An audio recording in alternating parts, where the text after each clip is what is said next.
আসসালামু আলাইকুম। আমন্ত্রণ জানাচ্ছি সুইট এগ্রোভেট লিমিটেড কৃষি সংবাদে। সঙ্গে আছি আমি ফারহানা ইমা। এখনকার এই সংবাদ আয়োজন একই সঙ্গে চ্যানেল আইয়ের ইউটিউব চ্যানেল এবং চ্যানেল আইয়ের ওটিটি প্ল্যাটফর্ম স্ক্রিনে লাইভ স্ট্রিম হচ্ছে। অল্প খরচে বেশি লাভজনক হওয়ায় সুনামগঞ্জে বাড়ছে ভুট্টা চাষ। চলতি মৌসুমে লক্ষ্যমাত্রা ছাড়িয়ে ভুট্টা আবাদ হয়েছে। অনুকূল আবহাওয়া ও সঠিক সেচ সার পেলে বাম্পার ফলনের আশা করছেন সংশ্লিষ্টরা। সুনামগঞ্জ থেকে জাহাঙ্গীর আলমের তথ্য ও ভিডিও চিত্রে রিপোর্ট করছেন জহির মুন্না। সুনামগঞ্জ জেলার উত্তর সুরমা ও সদর উপজেলার বিভিন্ন গ্রামে এবছর বেড়েছে ভুট্টার আবাদ। লাভজনক হওয়ায় ধানের পাশাপাশি ভুট্টা চাষে ঝুঁকছেন কৃষক। তবে পর্যাপ্ত সেচ ও সারের সংকট দূর হলে আগামীতে ভুট্টা চাষ আরও বাড়ার কথা বলছেন তারা। ভুট্টা করি মনে আজকে প্রায় 5 বছর ধরে মানে করি। ভুট্টা লাভ বেশি, আপনার ফলন গিয়ে আমরা ভুট্টা আপনার ধান থেকে আপনার এমনি ভুট্টা প্রায় 30-35 সুন্দর ফলে। লাভ অনেক বেশি আর পরিশ্রম কম। শুধু পানির সংকট, আমাদের ভুট্টা খেতে পানি দেওয়া লাগে 2 থেকে 3 বার, কিন্তু আমরা যে পানির সংকট সর্বোচ্চ একবার দিতে পারি। পার্শ্ববর্তী একটা মোগাই নদী আছে, মোগাই নদীটা শুকাই জায়গা। ভুট্টাটা লাভ বেশি ধানের থেকে, খরচ কম যা, ধানের খরচ যা বেশি, কিন্তু আমরা ভুট্টা করলে ভুট্টাটা আমরা লাভবান হয় বেশি। তো বছর আমরা রেট পাইছি 1000 টাকা মন, আলহামদুলিল্লাহ 30-35 হাজার টাকা বিক্রি হয়েছে কানি খেতে। খরচ আছে আমাদের 10 থেকে 12 হাজার টাকা। কৃষি বিভাগ বলছে সার সরবরাহ স্বাভাবিক রয়েছে এবং ভুট্টা চাষ সহায়তায় তারাও কাজ করছেন। ভুট্টা চাষে কৃষকরা আগ্রহী হচ্ছে, কারণ হচ্ছে যে এটাতে পানি তুলনামূলকভাবে কম প্রয়োজন হয় এবং বাজার মূল্য পাওয়া যায়। সেজন্য কৃষকরা লাভবান হচ্ছে ধানের তুলনায়, সেজন্য ভুট্টা চাষে এগিয়ে আসছে। বর্তমানে ভুট্টা চাষে সরকারের নেতিবাচক একটা ধারণা থাকায় আমরা এই বছর ভুট্টা চাষে কৃষকদেরকে কোনো রকম সহায়তা প্রদান না করা সত্ত্বেও আমাদের ভুট্টার আবাদ এরিয়া বেড়ে যাচ্ছে। অর্থাৎ কৃষকরা এটাতে লাভ পাওয়াতেই কিন্তু এটা ভুট্টা আবাদে আগ্রহী হচ্ছে। সরকারি ব্যবস্থাপনায় গভীর নলকূপ স্থাপনের মাধ্যমে সেচ সুবিধা বাড়ানো গেলে ভুট্টা এ জেলার কৃষিতে নতুন সম্ভাবনা তৈরি করবে। Zahir Munna, channel I. লক্ষ্মীপুরের মেঘনা নদীর অভয়াশ্রম এলাকায় 2 মাস সব ধরনের মাছ আহরণ বন্ধ রয়েছে।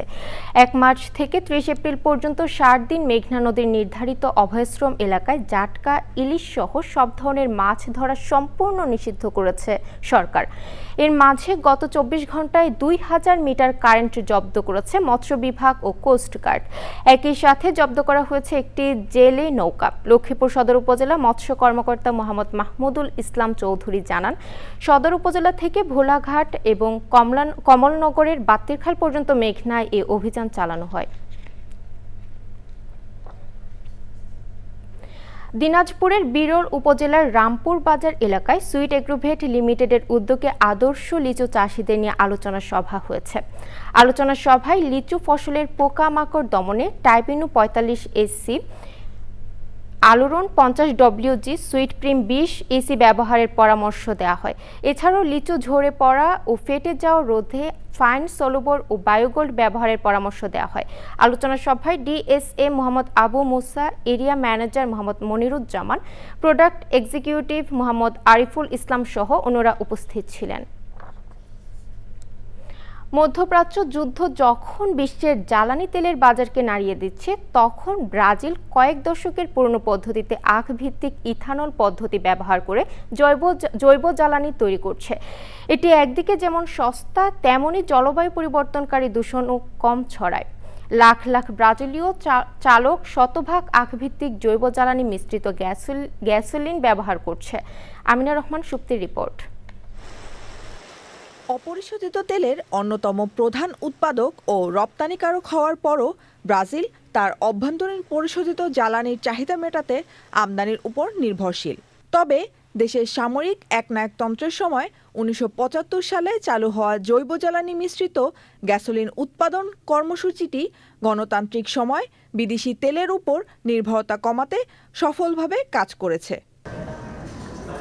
বিশ্বজুড়ে ভোক্তারা যখন জ্বালানির দাম বেড়ে যাওয়ায় ভোগান্তিতে, তখন মার্চ মাসে ব্রাজিলে পেট্রোলের দাম মাত্র 5% বেড়েছে, যেখানে যুক্তরাষ্ট্রে এই হার 30%। এর ফলে হরমুজ প্রণালী বন্ধ হয়ে যাওয়ায়ও ব্রাজিলের পেট্রোলের বাজারে এখনও বড় ধরনের কোনো পরিবর্তন আসেনি। ব্রাজিলীয় জ্বালানি আমদানিকারক সমিতির মতে রাষ্ট্রীয় মালিকানাধীন পেট্রোব্রাসের জৈব জ্বালানি মিশ্রিত পরিশোধিত গ্যাসোলিন বর্তমানে আমদানি করা জ্বালানির চেয়ে 46% সস্তা।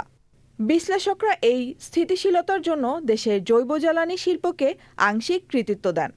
ব্রাজিলের জৈব জ্বালানি অর্থনীতির সাফল্যের মূলে রয়েছে দেশটির শিল্প ও কৃষি কেন্দ্র সাও পাওলো রাজ্য। এখানকার উৎপাদন ব্যবস্থা অত্যাধুনিক ও রপ্তানিমুখী।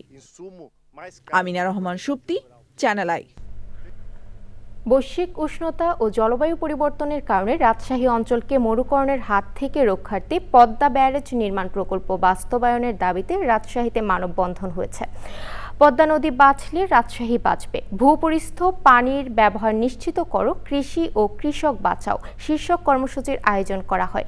বাংলাদেশ পরিবেশ আন্দোলন, রাজশাহী জেলা কমিটি ও রাজশাহীর রক্ষা সংগ্রাম পরিষদের যৌথ উদ্যোগে এই মানববন্ধন হয়েছে।